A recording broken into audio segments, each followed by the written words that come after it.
Саламатсыңарбы урматтуу окуучулар. Бүгүнкү сабагыбыздын темасы Кыргызстан Кокон хандыгынын мезгилинде. Кокон хандыгынын пайда болушу жана өнүгүшү.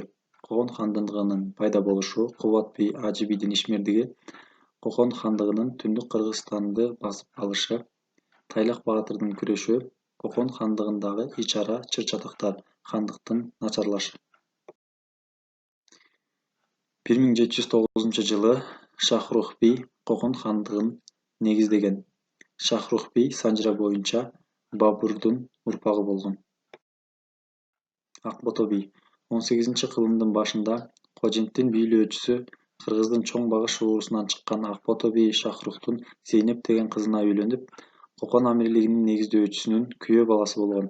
Мында биз Шахрухтун бийликке келишине Акботонун чоң жардамы тийгендигин божомолдосок болот. Кокон хандыгын негиздөөдө Жедигер уурусунун билермандары Кулжагач би менен Кочор би да маанилүү роль ойногондугу санжырада айтылган. Кокон мамлекетинин өнүгүшү 3 тоорго бөлүп каралат. 1709-800 жылдар Кокон мамлекетинин төптөлүшү. 800-840 жылдар Кокон хандыгынын өнүгүшү жана гүлдөө мезгили. 1842-76 жылдар Кокон мамлекетиндеги социалдык саясий кризистин күчөшү жана хандыктын кулашы. Кокон Кыргыз союзу. 1741-50 жылдары Фергана өрөөнүнө калмактап бир нече жолу басып кирген. Мындай шартта Кокон Кыргыз союзу түзүлгөн. Кокон би Абдукарим би Орто төбөнүн акими, Фазыл би ферганалык кыргыздар жана кыпчактар биригип, калмактарды кууп чыгышкан. Бул күрөш аксы тарапта болгон. Кубат би 18-кылымдын экинчи жарымындагы Фергана өрөөнүндө жашаган кыргыз ууруларынын жетекчиси, кол башчысы, саясий ишмер, Кушчу уурусунан чыккан. Коңшу элдерге да таанымал, кадырман адам болгон. Ал өзүнүн уурусунан тышкары Анжан аксы тараптагы башка урууларга да баш көз болуп, жалпы кыргыз калкы үчүн кам көргөн. Кубат би Кокон, Бухара, Кашкар акимдерине баш ийген эмес. Алар менен тең ата-катары өз элин бийлеген. Ал Кашкардын да убактылуу акими болгон. Ага Бахадур хан ысымы ыйгарылган. Ажы би 18-кылымдын экинчи жарымында Кокондуктарга каршы көз каранды эместик үчүн күрөштө эл башында туруп, даңкы далайга кеткен мыкты саясий ишмер болгон. Ал Адыгине уурусунун баргы уругунан чыккан. Ажы бийге Бухарадан күн чыгышты көздөй кеңири аймакты жердеген 200 000 кыргыз баш ийген. Ажы би Бухарадан, Стамбулдан билим алган, сабаттуу башкаруучу эле. Ажы би жана Ирдана бийдин союзу. 1758-жылы Кыргыздын Адыгине уурусунун башкаруучусу Ажы би менен Кокон төрөсү Ирдана би союздаш болгон. 1759-жылы кеч күздө Кытай жазалоочу аскерлери Кашкардагы көтөрүлүштөрдү куугунтуктап Ферганага кирип келишет. Кыргыздардын жана кокондуктардын бириккен күчтөрү 9000 жазалоочунун 7000-ин кырып салышкан. Кокон Кытай дипломатиясы. 1755-жылы 58-жылдар аралыгында Цин империясы Чыгыш Түркстанды каратып алгандан кийин Кокон Кытай дипломатиясы түзүлөт. Ирдана би мезгилинде Фергана өрөөнүндө экономикалык абал жакшырат. Алык салык системасы тартипке келтирилет. Кокон чоң шаарга айланат. 1760-жылы 20 000ден ашуун түтүн эл жашап, 4 медресе, кербен-сарай курулат. 18-кылымдын 60-жылдарында Ирдана бийдин күч-кубаты артат. 1760-жылы ал мурдагы союздаштары кыргыз-кыпчак урууларына догун артып, Аман бийди туткунга түшүрүп, узак убакытка аны камакка кармайт. Ошондо Аман бийдин иниси Эмир би агасын туткундан куткарыш үчүн Кокон аскери менен кагылышат. 1762-жылы Ажы би Кокон улугуна каршы күрөшүү үчүн Маматкул, Черикчи, Темиржан бийлерге кайрылат. Бирок бийлер ынтымакка келбей, ич-ара чатактары менен алек болушкан. Кыргыз элинин Кокон хандыгына каршы күрөшү. 1760-жылы Ирдана би кыргыздардын ынтымагын бузуп, жерлерин тартып ала баштаган. 1762-жылы ал Ош, Өзгөн шаарларына жортул уюштурат. Ирдана бийдин баскынчыл жортулдарына Ажы би каршы чыгат. 1764-жылы Ажы би Кокон элигине кол салган, бирок жортул ийгиликсиз аяктаган. 18-кылымдын 80-жылдарында Кокон хандыгындагы ферганалык кыргыздардын кыйласын Чырчык суусунун аркы тарабындагы кыргыздарды багындырган. Ферганадагы тоо этектериндеги кыргыздарды айла-амал, күч колдонуу менен араңдан зорго өз таасирине имере алган. Ош калаасы багынгандан кийин Анжан вилаятине кирген. Кийинчерээк Ош аймагы өз алдынча вилаят болуп бөлүнүп чыккан. Кокон хандыгындагы Нарбото би жана Алимхан бийлик кылган жылдарда Кетмен төбөгө тез-терс жогортул уюштуруп, бирок баш ийдире алган эмес. Кокондук баскынчыларга каршы элдик көтөрүлүштүн башында Кыргыздын Саруу урусунан чыккан Жаманбай уулу Сатыкей баатыр жетекчилик кылган. Кокон хандыгынын Кетмен төбөнү басып алышы. Кокон хандыгы Нарбото би Алимхан мезгилинде Кетмен төбөгө кол салышып, бирок басып алган эмес. 1821-жылы гана Омор хан мезгилинде Кетмен төбө басылып алынган. Кетмен төбөнү алууга Наманган акими Сейиткулбек кол башчылык кылган. 1821-жылы күзүндө Омор хан Кутлук Сейит уругунан чыккан Кокон шаарынын акимине кызмат өтөп жаткан Бекназар бийди кыргыздарга жөнөткөн.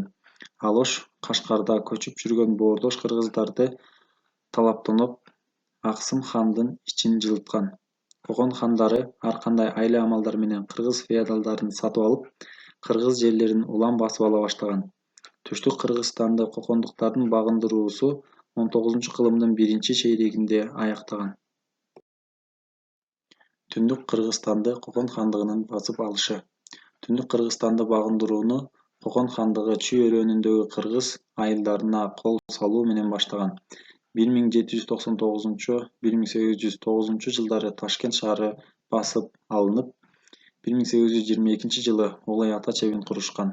Бул Чүйгө жана Таласка карай жогортулга алдын ала даярдык болгон. 1825-жылы Чүйгө Лашкер Кушбеки 4000 аскери менен келип, Чүйдү басып алган. 1831-жылы Кокон хандыгы Ысык көлгө нарынга эки тараптуу жогортул уюштурат, элге бүлүк салат. Кокон хандыгынын чептери өзүнүн аймагы боюнча 3кө бөлүнгөн. Чоң чептер, орто чептер жана кичине чептер. Чоң чептердин территориясы 1,5–2,5 гектарга жеткен. Анда бир нече Кокон аскерлери жана замбиректер болгон. Аларга Бишкек, Улай Ата, Чалдабар кирген. Гарнизондо 500дөн 1500гө чейин аскерлер болгон.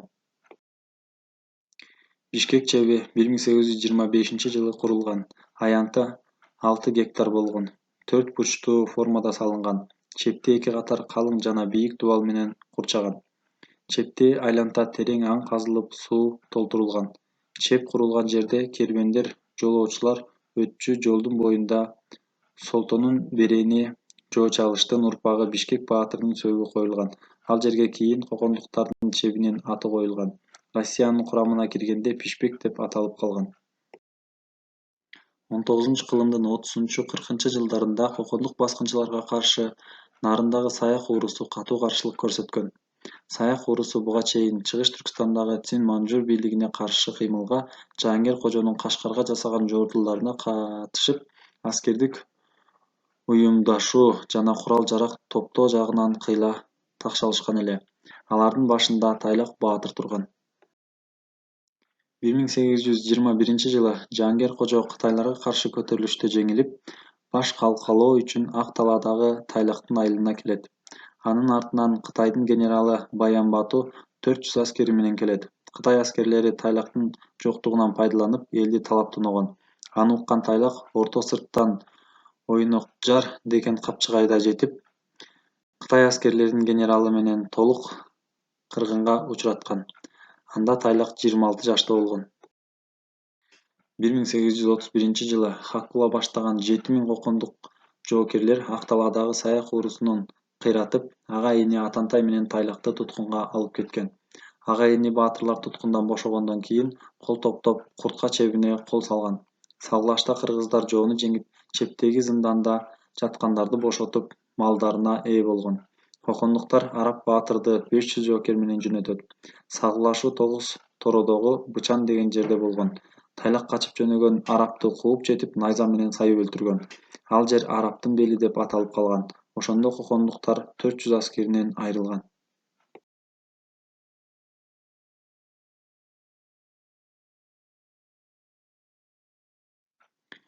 19-кылымдын 40-жылдарында кыргыздардын көз каранды эместик үчүн күрөшү башталган.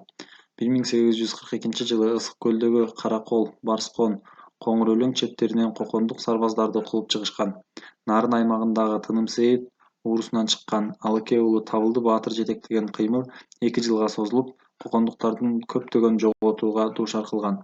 Черик уурусунан чыккан Турдуке баш болгон ат башылыктар кыргыздар салык төлөөдөн баш тарткан. 1845-жылы алайлык кыргыздар жана Ош аймагындагы ферганалык кыргыздар хан бийлигине каршы көтөрүлүшкөн. Ошко мусулманкул баштаган аскерлер келген. Курал-жарак жагынан артыкчылык кылган баскынчылык жоготууларда так шалган кокондуктардын чабуулуна туруштук берүү мүмкүн эмес эле. Мусулманкул көтөрүлүштү күч менен басып, көтөрүлүшкө чыккандарды аяосуз жазалаган. Түндүк Кыргызстанда Кокон хандыгынын бийлигине каршы Ормохан менен Төрөгелди баатыр күрөшкөн. 1847-жылы кыргыздар Кенен Сары хандын чабуулунан кийин кирип келген кокондуктардын 12 000 сарбаздарын Ашбара деген жерде толук талкалаган. Кыргыз элинин боштондук күрөшү Кокон хандыгынын кыйла алсыраткан. Кокон хандыгындагы ич ара чыр-чатактар. Нүзүп би. 1842-жылы кыргыз кыпчак феодалдары так үчүн күрөштө Алым хандын ийнисинин уулу Шералыны хан көтөрүшкөн.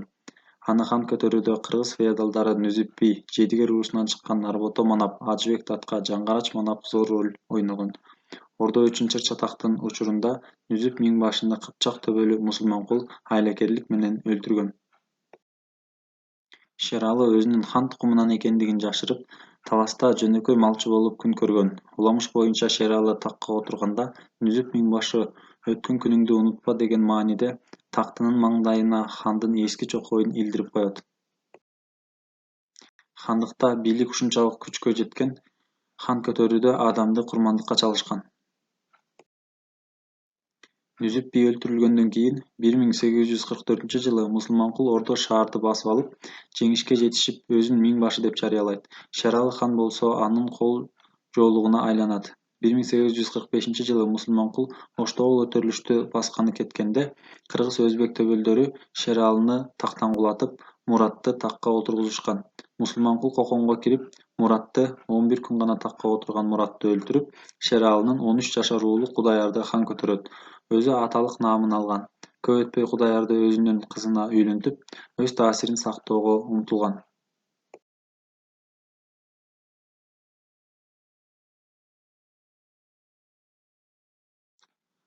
Мусулманкулдун бийлиги көпкө созулбайт.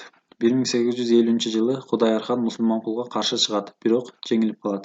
1852-жылы 8-октябрда Былкылдама деген жерде экөөнүн аскери беттешип, Кудаяр хан жеңип чыгат. Хандын буйругу менен Кокон кошууну Кыпчак элин кырып салышкан. Мусулманкул Наманган аймагындагы Уйчы кыштагында колго түшүп, Кокондо дарга асылган. Кудаяр хан Малабек менен салгылашууда жеңилип, Бухара эмирине качкан. Алымбек Татка Малабек ханзаданы такка отургузуп, өзү вазирлик кылган. Малабек хан 1858-62 аралыгында бийлик жүргүзгөн. Тема боюнча суроолор. Кокон хандыгынын негизделиши үчүн кандай шарттар түзүлдү? Кубат би менен Ажы бидин ишмердүүлүгүн салыштырып анализдегиле. Түндүк Кыргызстанды басып алуунун этаптарын белгилегиле. Тайлак баатырдын ишмердүүлүгүн анализдегиле. Кокон хандыгынын начарлоосунун себептерин көрсөткүлө.